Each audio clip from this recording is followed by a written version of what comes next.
The Kill Wesley Club, Part 1. Oh, God.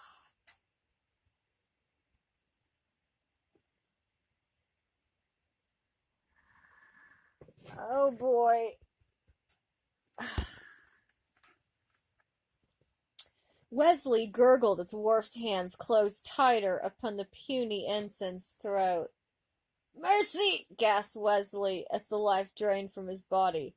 "Kill first, mercy later!" growled Worf. The horrible sound of breaking bone echoed through the air. Once Wesley had finally expired, Worf took his body and heaved it into the lava caverns below. "Program complete," said the droll voice of the computer. Excuse me. The Kill Wesley Club, Part 1. Wesley gurgled as Worf's hands closed tighter upon the puny ensign's throat.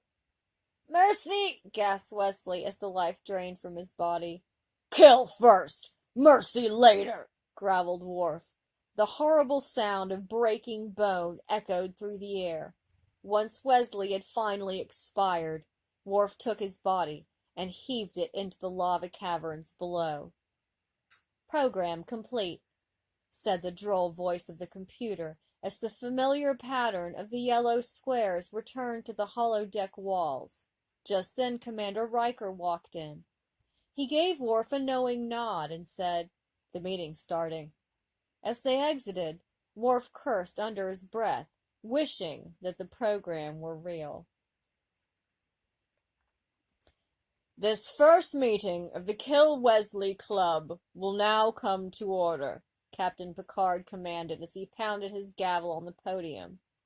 "As you all know, Wesley Crusher has not exactly been popular around the ship lately." He chuckled under his breath. I'm sorry, my Picard is terrible. "In fact, many of us, all of us, have come to greatly despise him." Laughter rippled throughout the crowd. As it died down, Picard spoke again. "Now, let us rise for the club pledge. Everyone please face the flag of the dead Wesley." The crowd stood respectfully. "We pledge allegiance to the Kill Wesley Club of the USS Enterprise, and to break his neck, for which we strive, one club, over all, with liberty and the day of judgment for Wesley." Picard turned back to the podium, a single tear running down his cheek. He wiped it away and straightened, regaining his dignity. The crowd was silent, save a few muffled sobs from the darkness. "Now, I have the honor of introducing one of our most devout Wesley haters. Put your hands together for your friend and mine, Worf." Loud cheering erupted from the crowd as the proud warrior strode up to the podium. "Honorable friends and comrades, I have come before you today to inform you about some pleasing news. A tactical opportunity has arisen. Our lovely Dr. Crusher is, without a doubt, going to take a little trip away from the ship." A cheer rose from the gathered crew. "She will be away for one day, attending a conference on genetic complexities on Thalin 4. This will be the perfect time to execute our plan." The crew stood and applauded the genius of their tactical officer. He bowed slightly and left the stand as Picard took the podium once more. "Thank you, Mr. Worf. That was very insightful. The time has come for us to strike. Mr. Riker will now pass out pads to all of you with the countdown on them, starting at 7 days until doomsday. Keep a close eye on them. At 15 minutes till D-Day, you shall report to the ship's theater. There we will hold the trial. And remember, don't let Wesley get his hands on the countdown pad. This meeting of the Kill Wesley Club is concluded. Be sure to join us again tomorrow at 1800 hours for our next meeting. Dismissed." 6 days till doomsday. Next day, in 10 forward, Picard strolled up to bar, taking a bar stool and looking Guinan in the eye. "Water, boiling tonic, cold." Guinan gave him a strange look.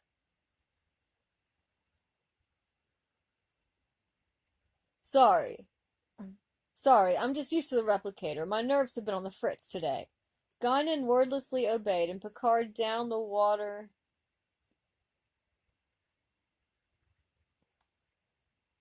Sorry, I'm just used to the replicator. My nerves have been on the fritz today. Guinan wordlessly obeyed, and Picard downed the water like it was Earl Grey tea. Guinan, observing the thoughtful look on his face, asked him if anything was wrong. It's that damn Wesley again. With a brain that size, you wouldn't think he could act. You would think he could act more maturely. Watch what you say. Here comes the brain drain now, Guinan warned. With a brain that size, you would think he could act more maturely. Watch what you say. Here comes the brain drain now, Guinan warned, looking over his shoulder. Faster than she would have thought possible, Picard scurried around the bar and crouched among her skirts. What the... Guinan stammered. Jean-Luc, what do you think you're doing? You've got to hide me, he whimpered pitifully. Guinan sighed and kicked open the Jeffries tube panel on the wall. Go through there. You'll get to your quarters eventually. I'll distract the little twerp. Picard gratefully threw himself into the cramped space. Guinan pulled out her special bottle of Andorian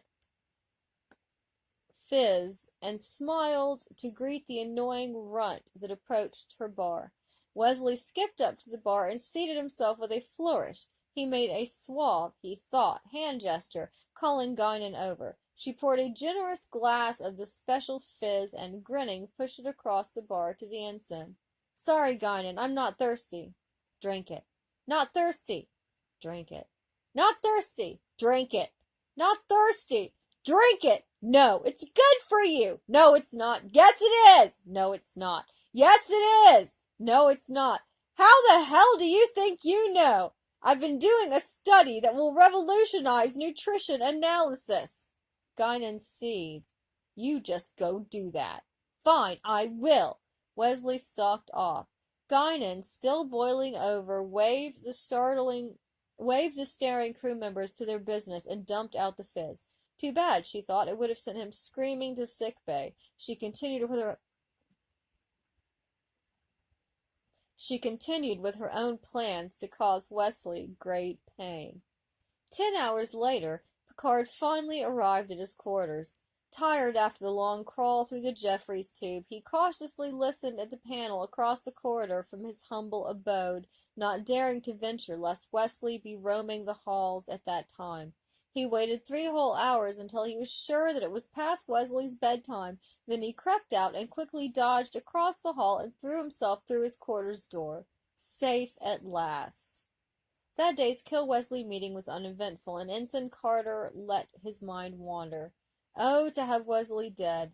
It was the young ensign's fondest wish. He had roomed with Wesley for almost 2 days when he had first arrived on board, and the strain had caused Carter to attempt suicide. Luckily, a passing lieutenant had overridden the transporter and kept him from beaming himself into space, scatterbeam.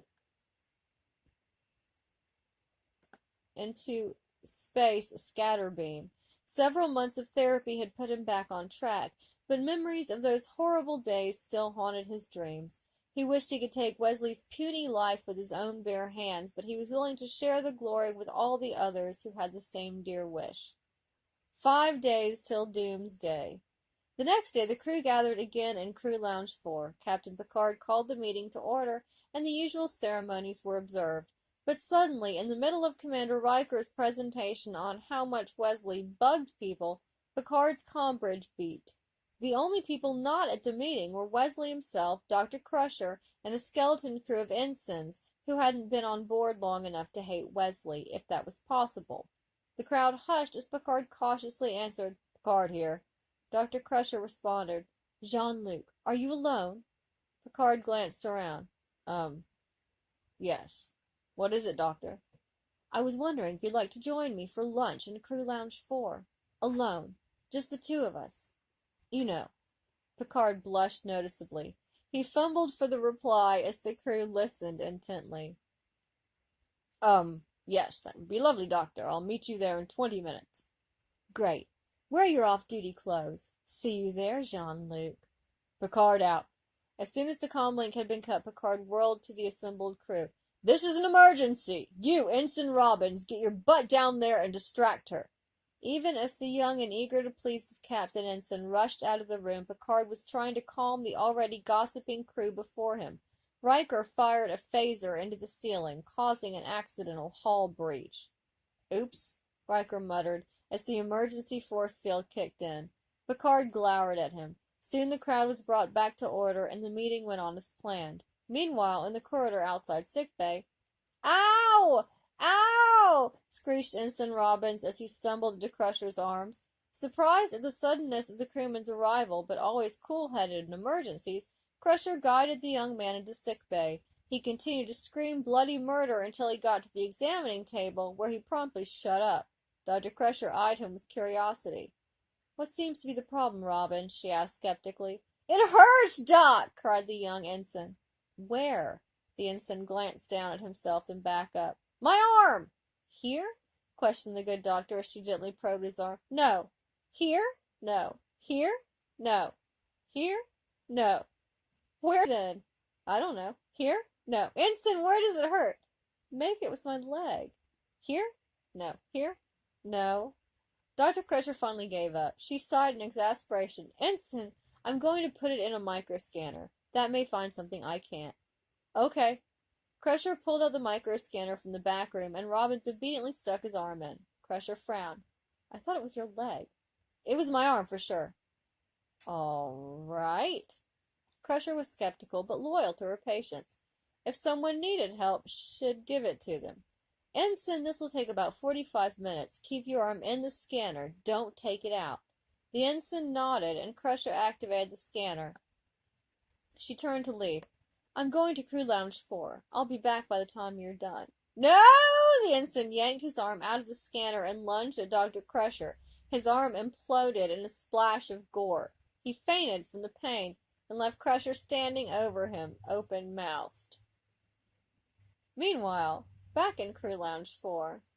"And that concludes this meeting of the Kill Wesley Club. Any questions? Good, dismissed." Picard stepped down from the podium and left the room. As soon as the doors closed behind him, he heard the unmistakable sound of laughter from within. He grumbled and stormed to his quarters. 4 days till doomsday. Wesley turned around at the sudden sound of giggling from the other end of engineering. He saw Geordi, his back turned and his shoulders shaking uncontrollably. Quietly, Wesley crept up behind the chief engineer, peered over his shoulder at the pad he was holding. "Kill Wesley!" the boy shrieked as he saw the message inscribed on the pad. Geordi turned around, a shocked expression upon his face. "Oh, Wes, hi, kill Wesley? Yes, that was a typo. You know those damn typos. It's supposed to say Jill Wesley. We were all planning to set you two up. You know, a date." Jill Hansen, who happened to be nearby, turned around in shocked horror. "A date?" said Wesley gleefully. "Oh boy, my first date!" The next thing seen was Jill running from engineering, shrieking, "You've ruined my life!" Geordi broke in to console Wesley. "Don't worry, she's probably just nervous. You know, it's intimidating for girls to be around handsome guys like you." Even as the words left his mouth, Geordi was fighting the irrepressible urge to gag. Wesley left with an ego 3 times the size of the ship, saying, "Well, I better go work on my plan to revolutionize transporter technology." "You just go do that," said Geordi as he watched him go. A call came in from security. Worf's gruff voice said, "Security teams to airlock 14. Ensign Jill Hansen is attempting to throw herself out into space." Geordi cursed and slapped his forehead. How could he have condemned that poor girl in such a cruel fashion? He hadn't even meant for anyone called Jill to be nearby.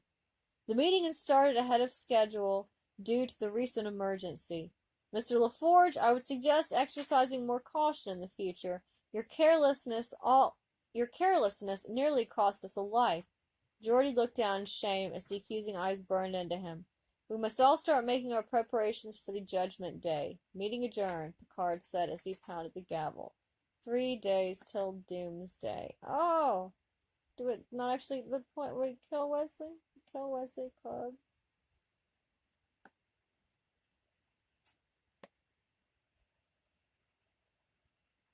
Okay.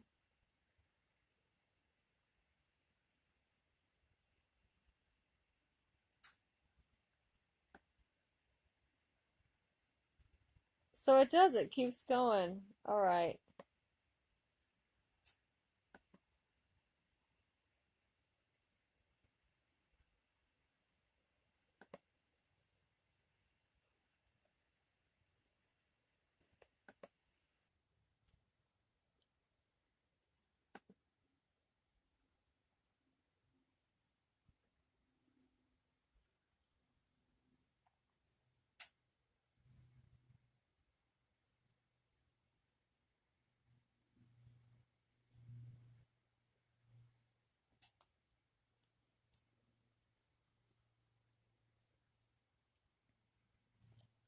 The sound of the gavel quickly started the fourth meeting.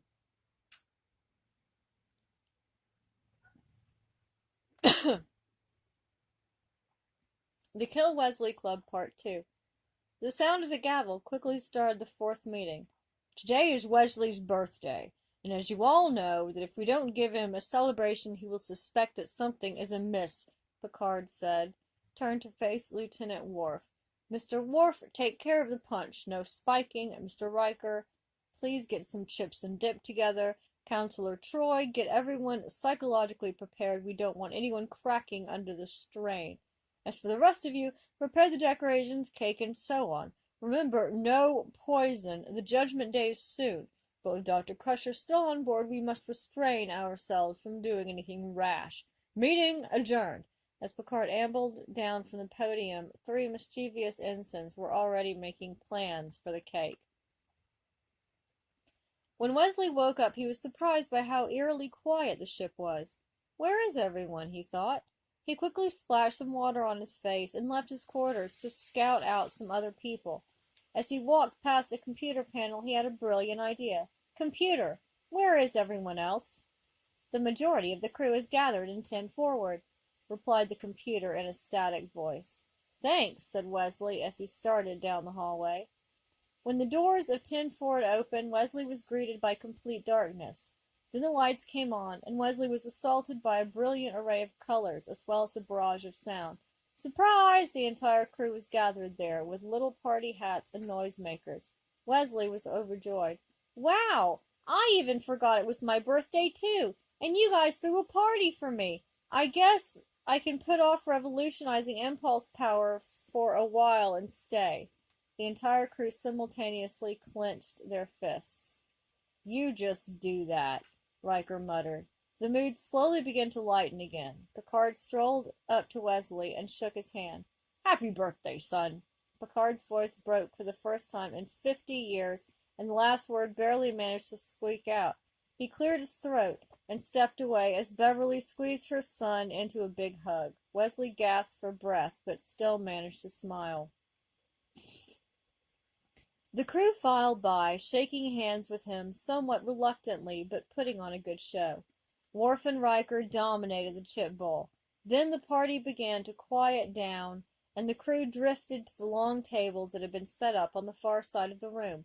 It was almost cake time. Soon everyone was seated, and the cake was wheeled out. The crew members cheered as they saw it, admiring the beautiful work, but when it got to Wesley, he took one look at it and screamed a girly scream. Enjoy your last birthday, Wesley squealed. Beverly looked confused, and Picard began to sputter. Well, it's another typo. It's supposed to say enjoy your latest birthday. He shot a glare at the ensigns who had been in charge of the cake, but they were rolling on the floor, laughing, and didn't notice. Wesley seemed to be reassured by the latest explanation and calmed down. Okay. Maybe this program I'm writing that will revolutionize computer typing will help, Wesley offered, his good mood returning. Had someone been under the table, they would have seen everyone's fists clenched for the second time beneath the tablecloth. You just do that, the whole congregation muttered. Where are the presents? Wesley whined. It's not a good birthday without presents. Don't worry, said his mom. They're coming. A huge tray of presents was rolled out and parked beside Wes's chair. He squeaked in delight. Wesley picked up the biggest present, which happened to be from his mother. She clapped her hands as he opened it and pulled out an oversized baby blue Angora sweater. "Oh, just what I've always wanted! I thought of replicating one myself." The next package contained another sweater, this one from Worf. It was black, with the symbol of the Klingon Empire knitted into it. Then a plain brown crewneck from Picard and a green and white striped one from Riker. A purple and pink spotted one from Troy. Wesley loved them all, but wondered if he'd get anything different. He didn't. When the last present had been opened, the last card read, Wesley embraced them all in a big bear hug and trundled off to his quarters. Beverly followed, and the gathered crew members breathed a sigh of relief. They got out of there as fast as they could.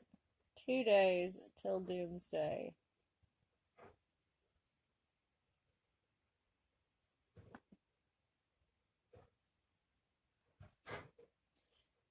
The Kill Wesley Club Part 3.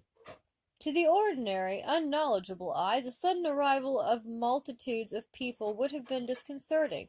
But Wesley, still puffed up about getting over 1,000 sweaters, failed to notice. Shuttles arrived from all over the galaxy, as did transports from different galaxies completely. No one wanted to miss this very special upcoming event.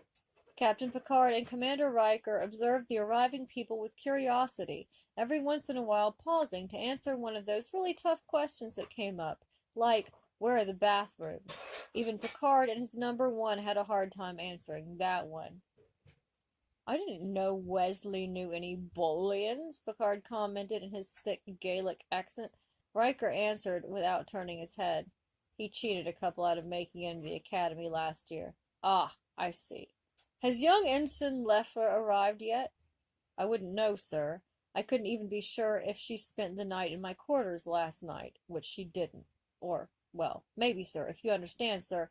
Riker, looking hot under his collar, avoided Picard's glare with purpose. "Enough said, number one. Enough said." "Yes, sir, I suppose so." Riker quickly tried to change the subject.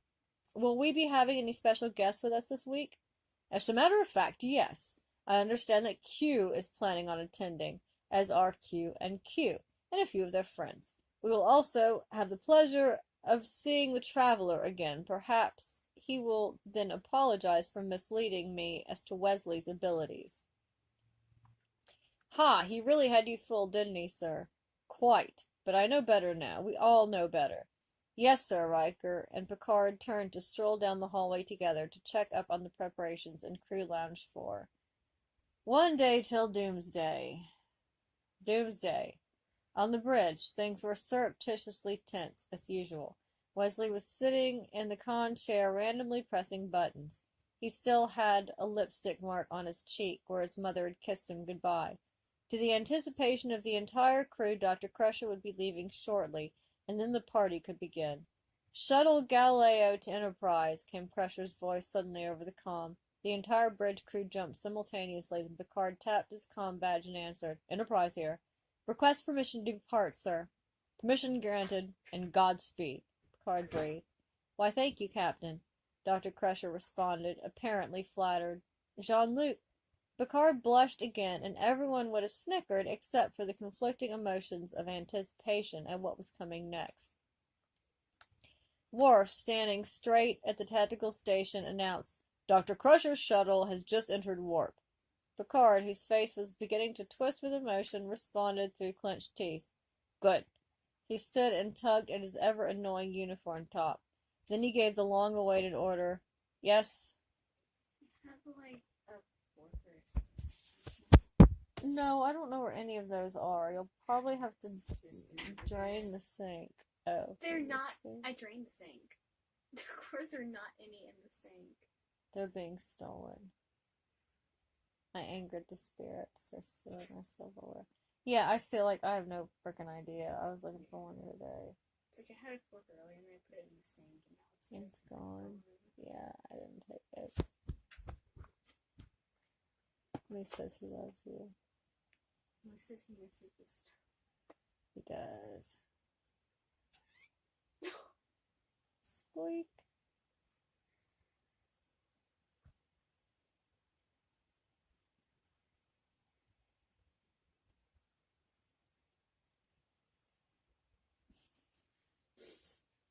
She doesn't look isn't like as much of a bikini. No, she's gotten nicer in her old age.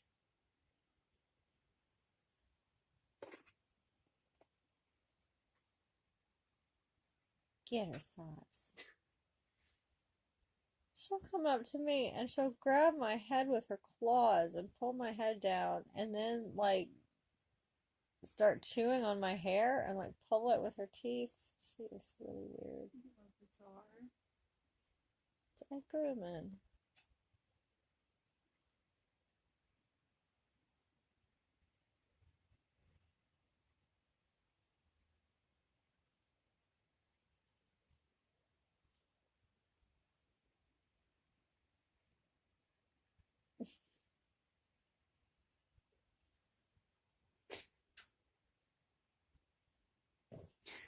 She's so weird.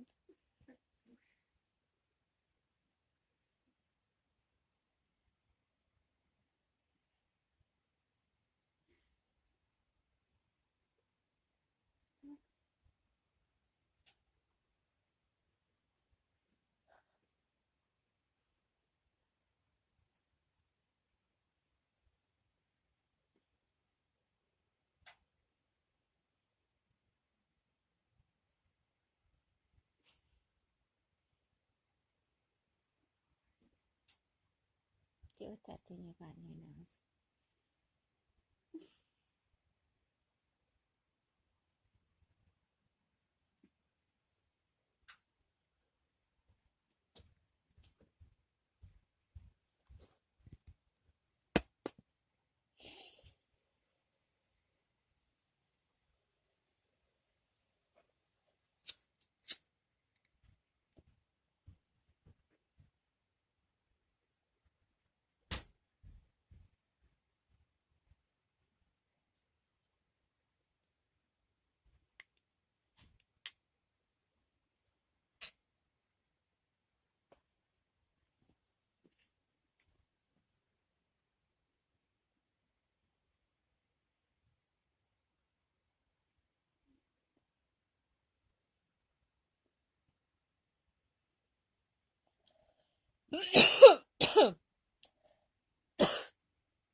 On cue, there's a magical mixture of stunt doubles and physical prowess. Worf launched over the bridge railing, did a triple tuck flip, and landed next to the con where Wesley was sitting, gasping. Gaping. Just as Wesley was about to make the intelligent comment, "Oh, cool," he noticed Riker standing next to Worf and Picard next to him, and recognized a glare in their eyes. A killer glare. "Hey, what's going on?" were Wesley's only words before Worf jabbed a pain stick into his ribs. Picard reflected the glare of the bridge lights off his head into Wesley's eyes, blinding him, and Riker grabbed him by the throat. Then everything went black, to the young ensign's eyes, and he knew no more until later. "Shh! He's waking up," were the first whispered words that struck Wesley's eardrums as he came to. He tried to sit up, but found that he was chained to the floor of Crew Lounge 4. But it didn't look like Crew Lounge 4 anymore. It looked like, well, a coliseum. Circularly arranged stairs surrounded him, a massive arena in which he lay at the center. And it was a full house, too. Wesley wondered what the occasion could possibly be. Then a shadow fell across him as the tall robed figure strode to a podium in front of him. It was Picard. He stepped up to the podium and spoke. "Friends, I have been looking forward to this day for so long that I have had literally years to prepare a speech. I have a copy here of the one that over the years I have culminated in preparation for this event. Picard from under the podium withdrew a book. No, it was his speech. The audience gasped. Picard cracked a small smile in which his teeth looked really funny and his eyes got all squinty and stuff. But I won't be reading that today. The audience breathed a sigh of relief. No, I'm going to make it short and sweet. Dearly beloved, we are gathered here today to witness the most anticipated event in the history of this ship. Here today we present to you our fellow Wesley haters. Wesley haters, Wesley squeaked. Worf kicked him in the side and he shut up. Picard continued. Our fellow Wesley haters, the trial of Wesley Crusher. Wesley squeaked again at that one, but no one heard him over the deafening cheers of the crowd that was packed into the hall. As the cheers began to look like they might be thinking about dying down sometime in the future, Worf pulled out a bat'let and, without even pausing to take aim, hacked the chains off Wesley's hands and feet. Then he dragged the pathetically whimpering ensign to the back wall to which he was chained and hung there, following which the first witness was brought out. My name is Celia. I'm a shapeshifter, and I once found myself, well, liking Wesley Crusher. Stunned silence hung in the room as the crew was taken aback by this shocking confession. The shadowy figure sitting in the witness chair fidgeted, then continued in a shaky voice. Wesley liked me too. He was my friend. The crew sat as still as could be, listening, enwrapped to this dramatic saga. Then he wanted our friendship to turn into something more. Cries of outrage rang out in the room, and from somewhere in the darkness a comm badge flew down and bopped Wesley on the nose. He fainted. Celia continued. So I morphed into a big hairy monster and grossed him out. That taught him a lesson. Cheers rose from the gathered audience, and Celia was applauded vigorously. And now, my testimony. The reason why I hate Wesley Crusher. Tears again filled the room until Picard waved silence to his crew. All was quiet as Celia presented her thesis statement. Wesley Crusher is a pimply freak who has no right whatsoever to even think that he has any sort of value to the likes of me and my kind, being the squirming little pug-nosed, greasy-haired, overachieving, conniving, brilliant in a bad way, wormy little insect that he is, and always will be. No matter how old this twerp gets, he will never grow up. The cheers in Crew Lounge 4 could be heard on the Kazon homeworld.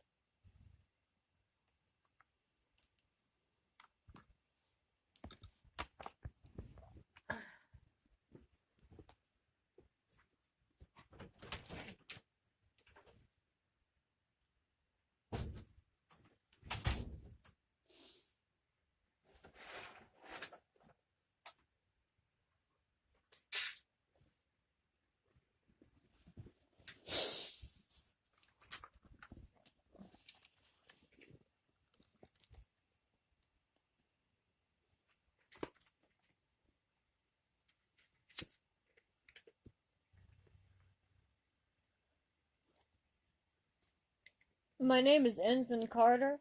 I was transferred to the Enterprise just under a year ago. At that time, Wesley was an acting ensign, and at 17, just leaving his mother's quarters for the first time. I arrived on the Enterprise with new dreams, fresh hopes, happy thoughts of making new friends. My roommate assignment, Wesley Crusher. He sounded nice enough. I looked up his record. Outstanding achievements. He had saved the ship over 12 times, was at the top of his class in all subjects save social skills. He seemed at first glance a perfect companion. Then I reached the personal section on his file. I read that his last roommate had thrown himself into the warp nacelle plasma chamber after living with Wesley 3 days.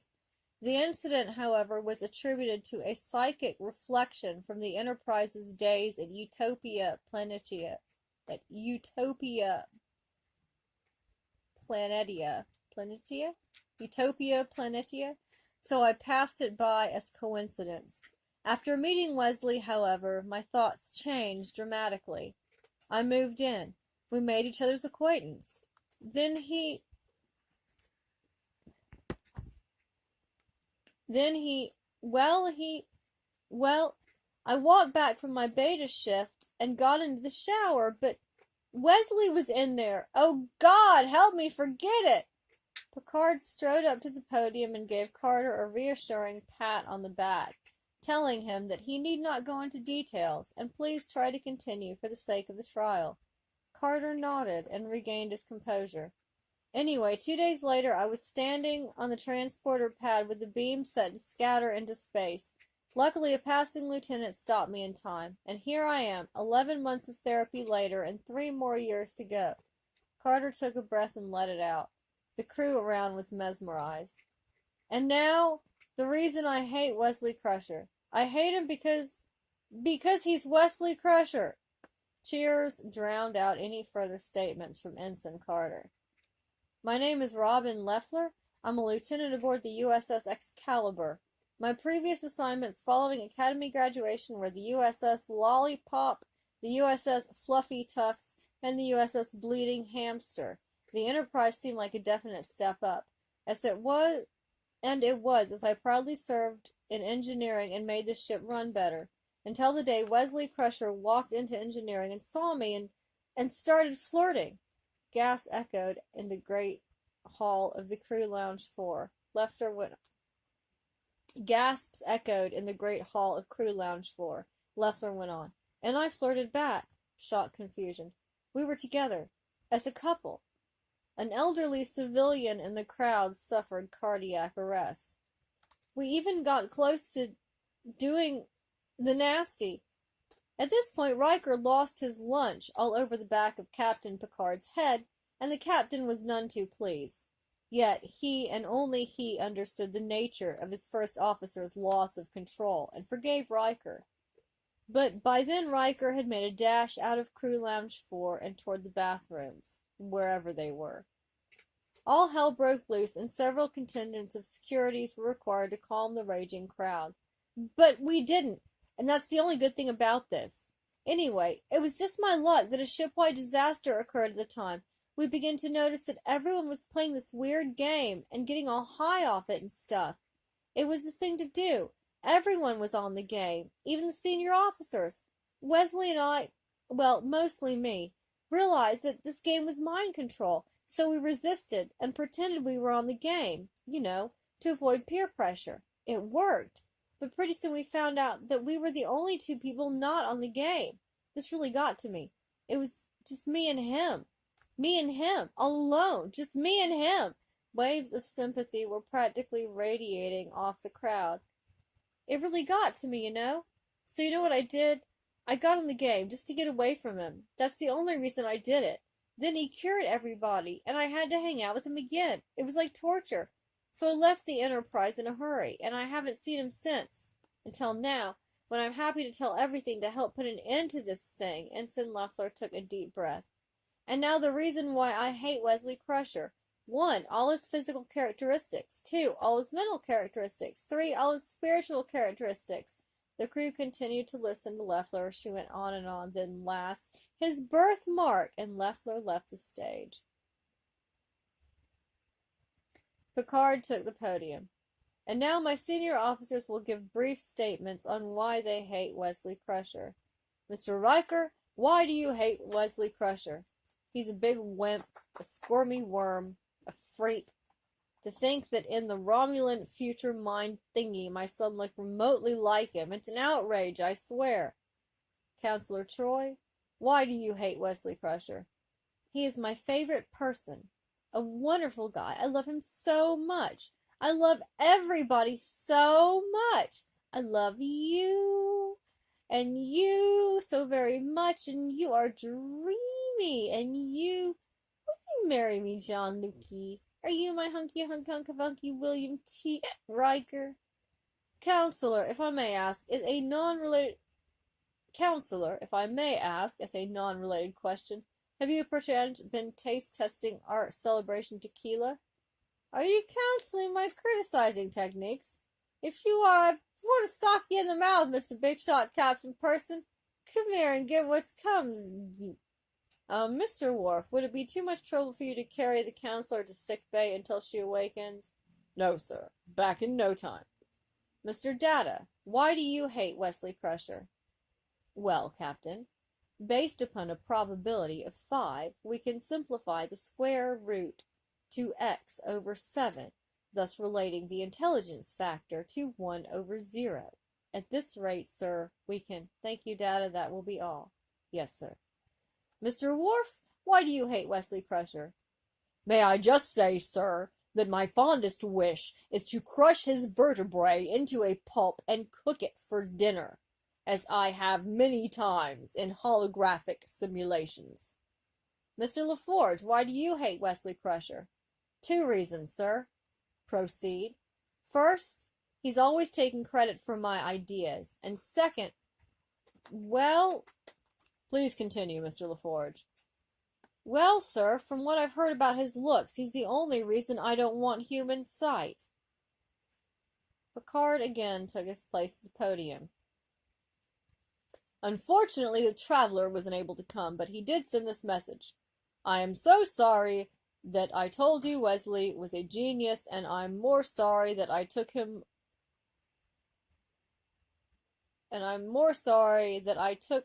with me. Life was hell. Regards, the traveler. Picard looked up at the audience and received the usual reaction, wild cheering. He then cleared his throat and tapped the podium impatiently until silence was again reached. He continued, We will now proceed to the next part of the testimony, in which we will... Picard was cut off by Worf's voice coming over the comm. Picard tapped his comm badge and responded curtly. Picard here. Captain, came the gruff voice of the Klingon security chief. Counselor Troy has escaped from sickbay. Picard sucked in his breath and looked concerned. Escaped? Worf? How? Unknown, sir. However, I must advise you to be prepared for possibly unusual... Worf's comm transmission was interrupted by a brief period of static, and then the slurred voice of Counselor Deanna Troy. Attention to everybody on the Enterprise. I have an announcement to make. I appoint myself I have 2 announcements. 1, I appoint myself a captain. 2, I release all those gerbils being held captive in the ship.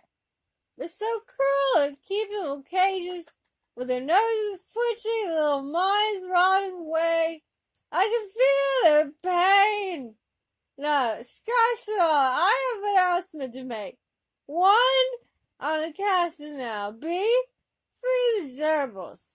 3, everyone be vegetarian. Damn it, there are 4 announcements. 1, I'm captain. 2, I'm a gerbil. 3, vegetarians. 4. Picard cut off the audio with a flick of his wrist and turned to the crew. The situation is serious. Counselor Troy is apparently on the bridge and using the intership comm system to infiltrate our minds. Picard paused. It will be necessary for the counselor to be bodily removed from the bridge, and I authorize any actions deemed necessary to restrain her. Is anyone willing to volunteer? The words were not even all the way out before a great rush to the turbo lift ensued. Picard stayed standing at the podium, observed what was remaining of his audience, and muttered, I guess this means the saying, women and children first, is severely outdated. Picard tapped his comm badge and shouted, Will all men please return to Crew Lounge 4? Mr. Worf will handle the situation. A stream of disappointed men began to return to the lounge, and the trial continued. Ensign Jill Hansen, why do you hate Wesley Crusher? Well, sir, I was new here, and I never thought I hated him until I thought someone had set us up, and I kind of went berserk just thinking about it. If some men are a good catch, like from a nice fish stream, Wesley is what you'd expect to reel out of a toxic waste drainage area. Ensign Robbins, why do you hate Wesley Crusher? Sir, I hate him and everything, but it was pretty nifty to get this bionic arm. Ensign Extra, why do you hate Wesley Crusher? He has a bigger part than me. Morn, why do you hate Wesley Crusher? Morn? Hello? Is he alive? Quark, why do you hate Wesley Crusher? He's bad for business. He enters the bar. Everyone else leaves. Bothby, why do you hate Wesley Crusher? He trampled my begonias. Crystalline Entity, why do you hate Wesley Crusher? We'll come back to you. Agent Scully! Oops, that can't be right. All I can say is, I hope the scary trees get him. Okay, Agent Mulder, why do you hate Wesley Crusher? This case? Mystery to me. The circumstances? Also, I have no knowledge of these, nor of any of the details. It's just like all the rest of my assignments. My advice? Easy. The truth is out there. I get off easy when it comes to solving my cases. Picard took the podium and carried it away to his secret hideout, laughing maniacally. Just kidding. Picard took the podium. He cleared his throat, and silence hung in the room, awaiting his speech. I would say that concludes our witness section. Picard cleared his throat again. And now for the verdict. Suddenly a flash blinded the occupants of Crew Lounge 4, and everyone instantly knew who it was. Q. Bonjour, mon capitaine. Q. Quite. I always knew you had a good head on your shoulders, Jean-Luc. Q. Yes, and I wish to add my own contribution to this trial, especially at this particular point. Q. Here, and quite enthralled. Q. Jean-Luc, you're just going to have to snap out of it. Don't you want to see my idea for Wesley's eternal torture? Yes, of course. Proceed. Thank you, Captain. Now, observe. Q snapped his fingers, and Wesley's chains dissolved, dropping him to the floor with a thud. Then a mysterious Q-force lifted him to his feet and stood him there, where a new landscape formed itself around Wesley. A desert, with animal warriors wielding bayonets. Hide and Q! Q shouted gleefully. Wesley looked up just as one of the animals thrust its bayonet through him, it entering through his back. He looked down to see the bloody point of the bayonet emerge from his stomach. He groaned and fell to his knees, then face down the sand, dying. The crowd went wild. In a case of mass déjà vu, Wesley was standing in a desert landscape, with animal warriors wielding bayonets. Wesley looked up just as one of the animals thrust its bayonet through him. It entered through his back. He looked down to see the bloody point of the bayonet emerge from his stomach. He groaned and fell to his knees, then face down the sand, dying. The crowd went wild. Wesley looked up just as one of the animals thrust its bayonet through him. It entered through his back. He looked down to see the bloody point of the bayonet emerge from his stomach. He groaned and fell to his knees, then face down the sand, dying. The crowd went wild. Wesley looked up just as one of the animals thrust its bayonet through him, it entering through his back. He looked down to see the bloody point of the bayonet emerge from his stomach. He groaned and fell to his knees, then face down the sand, dying. The crowd went wild. Wesley looked up just as one of the animals thrust its bayonet through him. Wonderful! Exclaimed Picard. You've outdone yourself, Q. Wesley looked down to see the bloody point of the bayonet emerge from his stomach. A small feat, really, Jean-Luc, but quite entertaining, to say the least, wouldn't you say? Q answered. Wesley groaned and fell to his knees, then face down the sand, dying. The crowd went wild. Can we stop for now, though, Q? I'm sure this is very lovely, but I think it would be better saved for our sentence, Picard proposed. Wesley looked up, just as one of the animals thrust its bayonet through him. Really? Oh, very well. Not even your pickiness can ruin my mood today, Q conceded. Wesley looked down to see the bloody point of the bayonet emerge from his stomach, then to find himself back on a wall, chained at the hands and feet. And the verdict is, Picard paused for effect. It worked. Everyone was on the edge of their seat, waiting for the deciding news. Picard continued. The verdict is, Picard paused again, further aggravating the crowd. Oh, get on with it, yelled out an impatient Q. Yes, but first my story. I had many years to prepare this, Picard said, while pulling out a book the size of a dictionary out of the podium. The crowd watched in stunned silence as Picard smiled at the reaction. But I have made a shorter version. He pulled a sheet of paper out of the podium and commenced reading his story. When I was first assigned to the USS Enterprise, I was proud to be captain of such a fine ship and crew. The fact that there were many families on board never bothered me. You can probably recall the wonderful celebration after my appointment, Picard said, pausing so that the embarrassed Riker could turn away for the glares of the crew. During that party, he had gotten so drunk that he passed out in the punch bowl and still continued to sing Twinkle, Twinkle, Little Star with half his head submerged. I went around to talk with the senior officers, and there I first encountered that filthy, vile creature known as Wesley Crusher. The hatred in his voice frightened the crew. Some doubted his mental state, but then remembered that he went through 7 years of Wesley's whining. His mother brought him onto my bridge, unannounced. I nearly had a heart attack when I first laid eyes upon him. My heart, I must say, has never been the same since. He paused, and he told me he knew how everything worked, how to use and excel at manipulating every button in that room. I naturally threw him out, but he came back again and again and again. He terrorized me. He practically stalked me. I couldn't get away from him. Always his begging to be allowed on the bridge. Finally, I had to give in, as you must concede to me. Beverly carefully inserted her disc holding sample genetic material from several members of her family, such as her mother, her cousin Wesley, and her sister and herself. She had been asked to bring these to the genetics convention so that she could have a hands-on approach to genetics and get a good feel using familiar subjects. She pulled up the files, comparing them to each other. They were remarkably similar in almost all respects. But, oh my God, Beverly spoke under her breath. She grabbed the disc and ran to the professor. Captain, Worf stated in a concerned tone from Tactical. His station was beeping softly.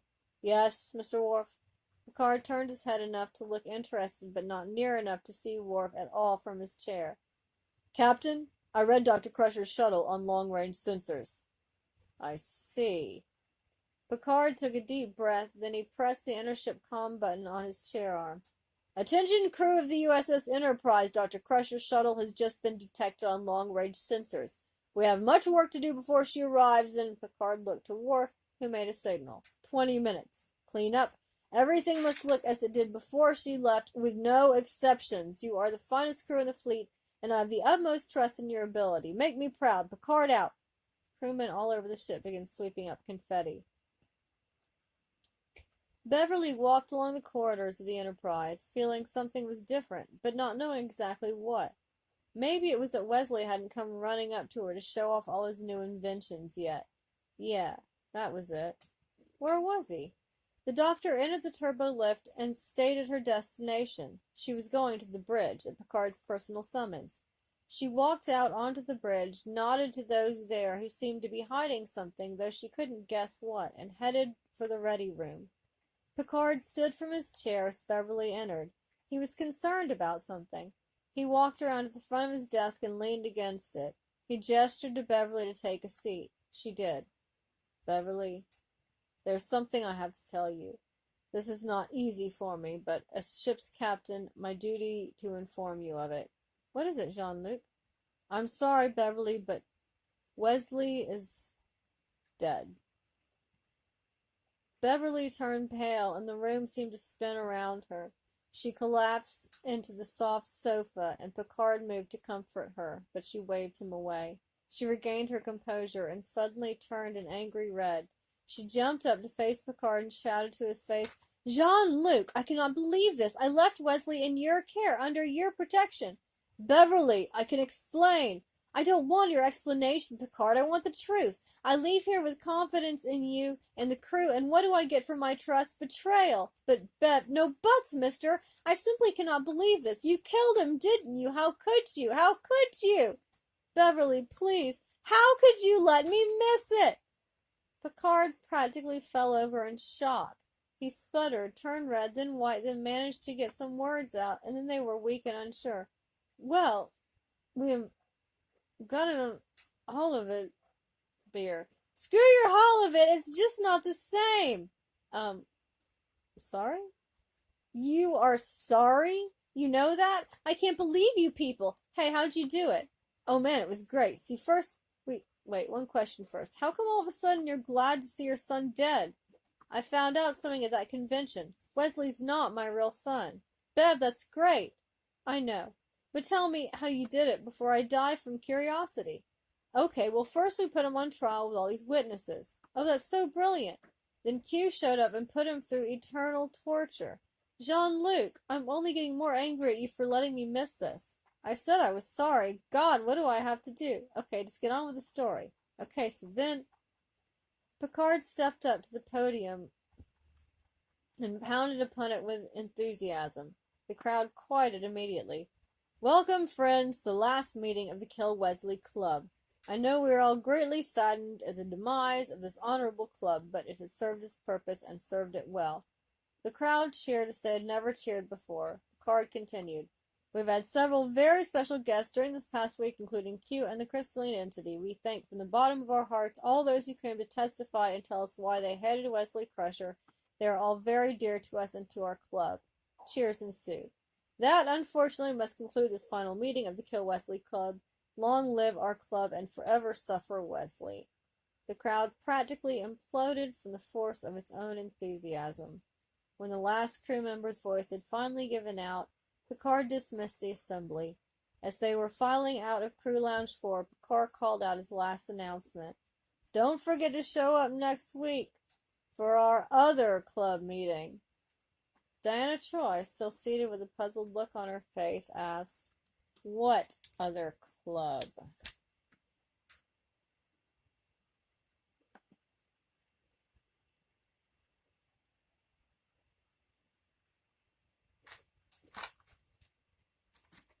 So that was the Kill Wesley fanfic.